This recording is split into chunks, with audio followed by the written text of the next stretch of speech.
최경환 전 부총리의 인턴 그 인사청탁 문제는 꼭 법정의 진술 번복이 아니라도 일반 국민이나 누구라도 상식적으로 봤을 때 그 최 하위 쪽에 있는 성적에 있는 사람을 그렇게 입사시킬 수가 없는 거 아니겠습니까? 이게 수많은 청년 세대들이 사실 이런 인사청탁에 대해서 정말 좌절감을 느끼는 경우가 많지 않습니까? 우리 청년 세대에 희망을 주겠다는 국회가 또 그를 총괄하는 경제부총리가 이렇게 특권을 이용해서 했다는 게 상식적으로도 다 의심이 가는 사안을 이번에 법정 진술을 통해서 검찰에서 여러 가지 그런 억압된 상황에서 제대로 진술을 못하던 분이 이번에 법정에서 자유롭게 진술을 한 것으로 보여집니다.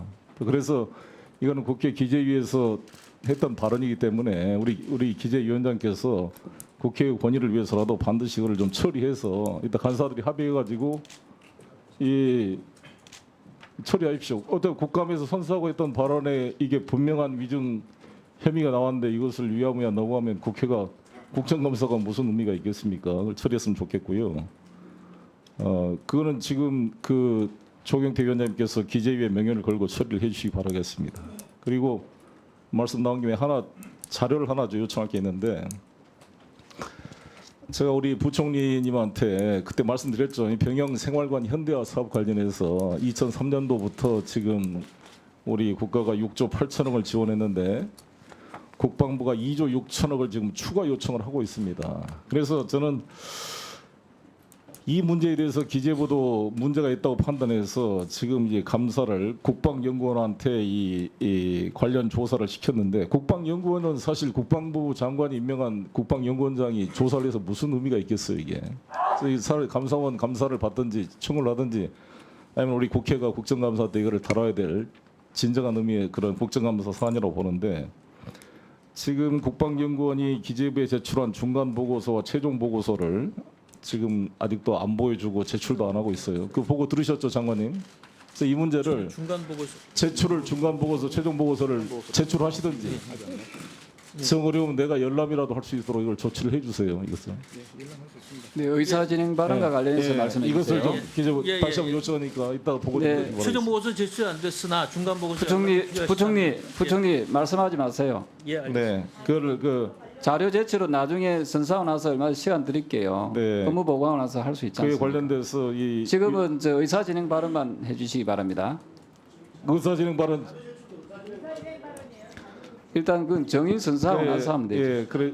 그러면 이제 의사진행 발언 정리하겠습니다, 위원장님. 네. 조경태 위원장님, 이것은 그 여야를 넘어서 국회의 권위를 한번 보여줍시다. 이거 최경환 부총리 이렇게 처리하면 안 된다고 봅니다. 이거는 모든 청년 세대들이 공부를 하고 있는 사안이기 때문에 어떤 진위를 명백히 가리기 위해서라도 증인 채택을 해서 부르시든지 아니면 고발 조치를 하든지 둘 중에 하나 기재위가 의사결정을 해주시기 바라겠습니다. 네, 자, 알겠습니다. 자, 박명재 위원님. 저는 그 우리 여당 의원님들께도 호소 드리는데 사실 우리 기재부 오늘 국정감사를 하고 있습니다만 최경환 그 의원께서 지난해 부총리 자격으로 장관과 똑같은 유일호 장관 위치에서 선서하고 국감 때 발언했던 발언 아닙니까? 이 문제를 처리하지 않고 이 국감 오는 게 무슨 의미가 있겠어요? 여기서 똑같이 뭐 허위를 진실을 말하는 담보를 선서만 한다 그래서 무슨 의미가 있겠습니까? 그거는 아까 우리 항상 하는 이야기가 우리 여당 의원님들은 재판 중인 사항이고 검찰 뭐 조사 사항 이야기합니다만 우리 국민들이 생각할 때 한 2,299등 한 인턴을 압력을 넣어서 이거 164등으로 만들어도 안 돼가지고 이 125대 1의 경쟁률에 있는 이것을 채용했다는 것은 인턴 기적이라고 지금 인터넷에서 말하고 있는 거 아니겠습니까? 근데 이런 것은 저는 이해가 안 되는 게 모든 국민들이 말도 안 되고 문제가 있다라고 생각하는 사안을 우리나라의 부총리나 장관이나 국무총리 같은 분들은 아무런 문제가 없고 그럴 수도 있다. 이렇게 발언하고 또 검찰은 그에 따라 무혐의 처분을 했습니다. 오죽했으면 박철규 이사장이 검찰에서는 진술을 안 하고 법정에서 진술을 하겠습니까? 그만큼 불신이 쌓여 있는 거란 말이에요.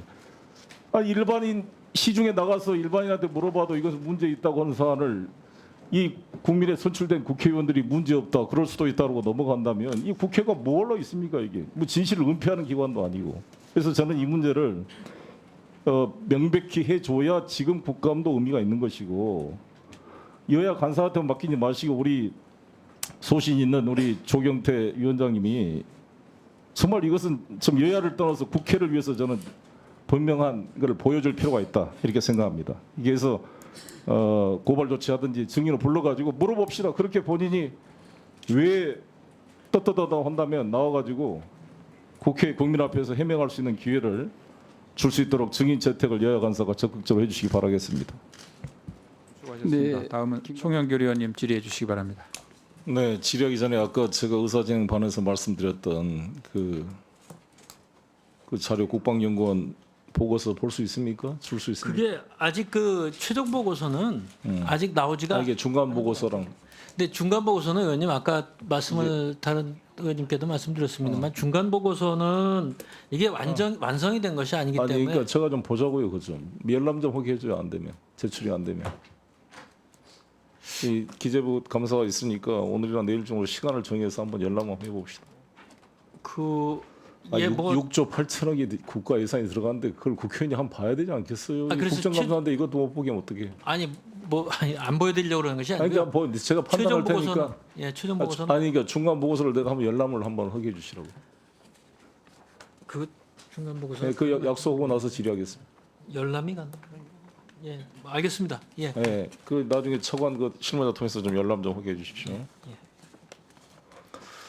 질의하겠습니다. 저는 인천 계양 출신 더불어민주당 송영길 의원입니다.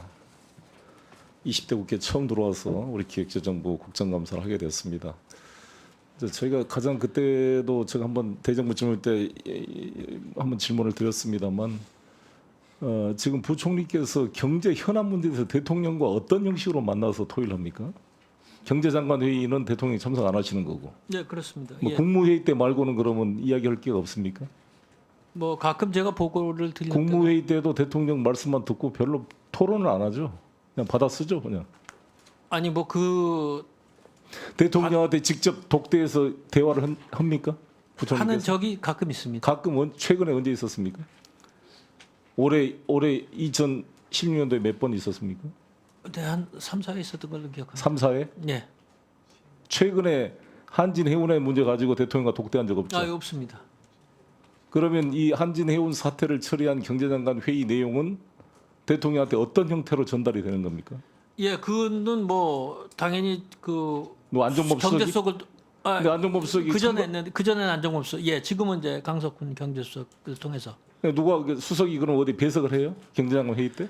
경제관계 장관 회의 때는 안 하고요. 산업경쟁력 관계 장관 회의. 그러면 그 경제수석한테 보고할 때 여기 내용을 수석한테 보고하면 수석이 대통령한테 보고한다 이겁니까? 네, 뭐 그것뿐만 아니라 다른 모든 것을 같이 이제 경제 하나를 아니 만들었습니다. 그러니까 수석이 참가하지 않잖아요 회의에. 산업경쟁력 관계 장관 회의에는 아니 그러니까 다른 걸 빼놓고 이제 저희 걱정은 꼭 가끔 참석을 합니다. 추궁을 예. 떠나 그렇습니다. 이왕 저는 이 한진 해운 물류 사태에 대해서 뭐 산업은행 총재께서도 다 이런 사태를 알고 있었다. 뭐 임종률 뭐 금감위원장도 뭐 예상했다 이렇게 말씀하지만 우리가 봤을 때 일반 국민이나 여론이 봤을 때는 물류 사태를 예상하지 못하고 너무 성급하게 들어갔다. 들어가도 시점이 말이죠. 여러분 해운을 조금이라도 아는 사람이면 9월, 10월, 11월이 피크 타임입니다. 아시죠? 여기 뭐 추수감사절, 크리스마스, 블랙 프라이데이 다 겹쳐 있어가지고 구주, 미주 노선이 가장 포화 상태이고 다 컨테이너가 예약된 이 시점에 법정 관리가 들어갔다는 것은 너무너무 해운을 모르는 거 아니냐 들어가더라도 시점도. 그러니까 이런 사태가 아직까지도 해운이 해결되지 않고 있는 상황이라는 거죠. 그래서 이거 정말 너무한 거 아닌가? 조금만 죄송합니다. 이 회의를 사전에 이런 중요한 결정을 하기 전에 대통령 주재의 비상경제대책위가 열렸어야 되는 거 아닌가? 지금이라도 사후 수습을 위해서 이걸 가닥을 잡아야 되거든요. 이 문제를 저는 한진해운을 이렇게 죽일 수가 없다 봐요. 한진해운의 대기업 대주주의 책임을 비난한다고 정부의 책임이 없어진 게 아니잖아요. 그렇죠? 예. 아니, 세월호 사건이 발생했을 때 구원파 유병원이한테 다 책임 물고 요구한다고 해결된 게 아니란 말이죠. 사고 낸 것은 그들의 책임이겠지만 구조는 국가의 책임이고 마찬가지로 이 한진해운이 이렇게 된 것은 대주주나 경영권의 책임도 있지만 이후에 수습과 이걸 해결하는 건 정부 책임 아니겠습니까? 근데 저는 가장 걱정이 되는 게 이 한진해운도 보니까 2006년도 조수호 회장 돌아가시고 나서 최은영이라는 영문학과 출신의 가정주부가 이것을 맡아가지고 밑에 핵심 김영민 사장이라는 사람도 시티은행 출신의 금융 출신이고 7명 등기이사 전원이 해양대 출신이 한 명도 없습니다. 다 다른 과 출신들이에요. 지금 현대상선 7명 등기이사도 한 명도 해양대 출신이 없는 것으로 기록에 나와 있습니다. 해운을 전혀 몰라요. 바다를 모르는 사람들이 이것을 결정을 하고 회사를 운영했고 이것을 또 다루는 우리 부총리께서나 금융감독위원장이나 다 바다를 모른다고요. 해운을 잘 모르고 결정을 하고 있는 겁니다. 그래서 저는 이 얼마나 이 컨테이너선이 중요합니까? 이 컨테이너 전기 항로라는 게 이게 무너지면 저는 당장 전쟁 치르면 우리 전쟁 전략 물자를 어떻게 나눌 거예요? 이 지금 전략 물자 지정 선박으로 지정돼 있죠. 한진해운 배가 부총리. 예, 저 전략. 그럼 뭘로 대체할 겁니까? 이게 다 없어져 버리면 중국 배보다 실어달라 그래요? 중국 배가 안 실어주면 그 뭘로 날라요? 이제 뭐 앞으로 필요한 때는 새로이 지정을 하고 새로 어느 나라 뭐 머스크를 지정을 합니까? 어떻게 해요? 그 이 한진해운이 한진해운이요. 구주 노선은 머스크보다 경쟁력이 있다 그럽니다. 그 이유를 아십니까? 왜 그런지? 머스크는 1,800만 TU급으로 돼 있잖아. 20척 우리 대우 조선 해양이 그거 만들어준 거 아닙니까? 엑심뱅크가 선박금융 해가지고. 근데 그게 구주 노선은 강하지만 미주 노선은 우리 한진해운이 더 경쟁력이 있다고 한 이유가 이 1,800 TU급은 파나마 운하를 통과할 수 없습니다. 1,300만 TU 가 이게 파나마를 통과할 수가 있는 거 아니겠어요? 어찌됐건 미주 노선은 정말 가장 경쟁력이 있는 해양운사로 우리가 알려져 있는데 우리가 미국과의 관계가 가장 중요한 대한민국 경제가 이 미주 노선의 핵심 동맥인 이 한진해운을 이 네트워크를 죽여가지고 어떻게 할지 걱정이 돼요. 지금이라도 그걸 좀 살렸으면 좋겠는데 그래서 저는 부총리께 과거 책임 규명은 뭐 차치하고 지나간 일이니까 지금이라도 살리자고. 이거 이대로 놔두면 내년에 현대상선 때 더 큰 돈이 들어갈 겁니다. 이거. 그래서 저는 대통령께 우리 부총리께서 요청해서 대통령 주재로 긴급 이거 이 살리는 대책회의를 열을 거를 제안하는데 어떻습니까? 예, 그 저희가 지금 그 해운 산업 경쟁력 강화 방안을 마련을 하고 있습니다. 물론 뭐 대통령께서 직접 대통령이 이것을 계속 보고를 받고 자세히 알고 계신 건 틀림없습니다. 그런데 왜냐하면 그 부총리 예. 저희 같은 국회의원도 보고 들어서 알 수 있는 게 아니라 해양 전문가를 직접 저도 수없이 만나서 공부해서 이 정도 알게 되는 겁니다. 대통령이 무슨 전자학과 나오신 분이 해양 전문가도 아닌데 어떻게 보고 듣고 알아요? 직접 만나서 대면에 토론을 해야죠. 토론을 해야 이 정책 결정권자가 종합적인 판단을 하는 거지. 무슨 AI 인공지능도 아닌 분이 무슨 보고서 듣고 바로 답이 딱딱 나올 뿐입니까? 그 정도 머리가 좋은 분이에요? 우리 박근혜 대통령이? 경제를 그렇게 잘 알아요? 같이 직접 전문가를 불러가지고 생생하게 열린 토론을 해야 답이 나올 거 아닙니까? 존 F 케네디가 쿠바 미사일 위기 때 얼마나 그 생생한 토론한 것들을 생생한 기록을 보면요. 지금 여왕폐하 만나듯이 문고리들한테 말해가지고 겨우 쪽지 전달하는 보고 체계로는 이 비상사태를 헤쳐나갈 수가 없는 것입니다. 어떻습니까? 이제 뭐 저희가 그야말로 무슨 다른 특정한 세력을 해서 간신히 만나뵙는 것은 아니고요. 이 문제에 대해서 정말 저도 더 노력을 해보고 토론을 하도록 그렇게 하겠습니다. 그러나 이것을 항시 모든 일에 있어서 꼭 대통령이 직접 주재한 토론을 해야 되는 것인가에 대해서는 한 번 더 생각해 볼 필요가 있다고 보고요. 항시 대통령이 바쁘시기 때문에 항시하는 게 아니라 이 대한민국 수출을 먹고 사는 나라의 핵심 동맥이 지금 무너지고 있는데 이게 항시가 아니잖아요. 비상이라는 거죠. 아주 중요한 일이고 모든 국민들이 이에 대한 해결책을 기다리고 있는데 행정부 수반인 대통령 책임자에서 대통령이 이 문제를 가지고 주재해서 가르마를 터뜨려야지 어떻게 하라고. 결정을 누가 책임을 집니까 이 문제를. 우리 차관님 가 계시지만 차관님이 선박펀드 2조 원을 결정을 할 수가 있어요? 뭔가 이걸 해서 제가 제안한 대로 대주주를 감자시키자고요. 경영 책임을 물어서 조양호 최은영이 경영권 주주권 다 뺏고 공적 자금을 투입해서라도 해서 살려가지고 나중에 주식을 내가 정상화되면 내각에서 공적 자금을 회수하면 될 거 아니겠습니까? 정말 서별관 회의 같은 게 필요한 게 바로 이 한진해운 문제라고 저는 생각한다 이겁니다. 어떻습니까?